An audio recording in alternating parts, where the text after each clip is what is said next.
Bonjour les enfants, bonjour Pablo, Sam, Julie, tout le monde va bien? Est-ce que vous savez ce qu'est un grimoire? Vous avez peut-être déjà entendu ce mot dans les vieilles histoires, dans les contes de fées, dans les histoires de monstres, de vampires et toutes ces sortes de choses fantastiques. Le grimoire, c'est un gros livre de magie avec plein de formules bizarres dedans. On va parler d'un grimoire aujourd'hui. Kramik, le grimoire ensorcelé. Kramik et ses amis monstres ne travaillent jamais à l'école.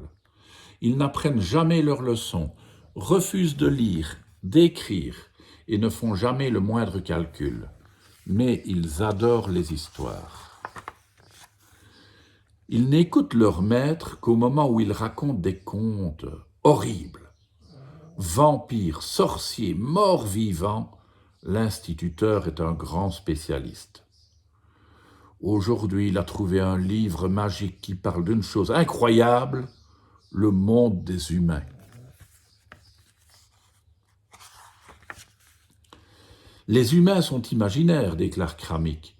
Aucun être vivant n'accepterait de voyager dans des boîtes à roulettes, ni de manger des vaches zinzin et des moutons tremblants, ajoute Cracklin.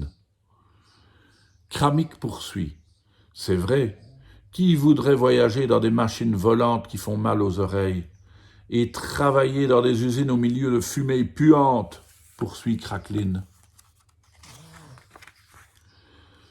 Mais tous les petits monstres sont vraiment épouvantés en découvrant deux jeunes humains. Ce sont des enfants, déclare le maître. Regardez comme ils sont laids et comme ils ont l'air sages. Le maître propose alors une récréation. Il n'aime pas travailler trop longtemps. Il en profite pour faire une petite sieste en laissant les enfants sans surveillance. Carapace s'approche du livre abandonné. Debout sur le meuble, il tourne les pages du grimoire, perd l'équilibre et disparaît dans un nuage de poussière lumineuse. « Nom d'un crabe, c'est un livre magique !» s'exclame Kramik. « Regardez, on voit Carapace bouger. »« Allons-y !» propose Double Tête, qui ne perd pas une occasion de faire des bêtises. Les uns à la suite des autres, ils sautent dans le livre. Bientôt, le texte est devenu illisible, car ils jouent à la balle avec les poings, se battent à coups de lettres et jouent au quilles avec les i. En se promenant dans le livre, les petits monstres se retrouvent soudain devant une créature atroce.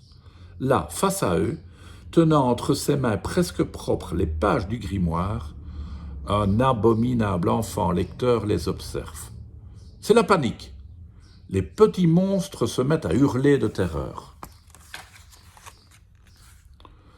Heureusement, l'instituteur est réveillé par les cris qui sortent du grimoire. Il s'empare du livre et le secoue. Les élèves tombent comme des fruits mûrs. « Ah, petit nigaud! Félicitations pour cette excellente bêtise, déclare le maître. Vous avez assez travaillé pour aujourd'hui. L'école est finie. Allez faire vos farces dans la rue. » Mais aujourd'hui, Kramik rentre chez lui sans faire la moindre bêtise. Il est tranquille toute la soirée et avale son dîner sans broncher. Est-il malade? S'inquiètent ses parents. Kramik va se coucher tôt sans regarder les feuilletons débiles à la télévision. Il s'endort et fait de merveilleux cauchemars. À son réveil, le petit monstre se sent mieux. « Heureusement, soupire-t-il, les enfants sages, ça n'existe pas. » Moi, si ça existe, les enfants sages, il y a vous, n'est-ce pas que j'ai raison? Vous êtes tous sages? Non, pas toujours. À demain, les enfants.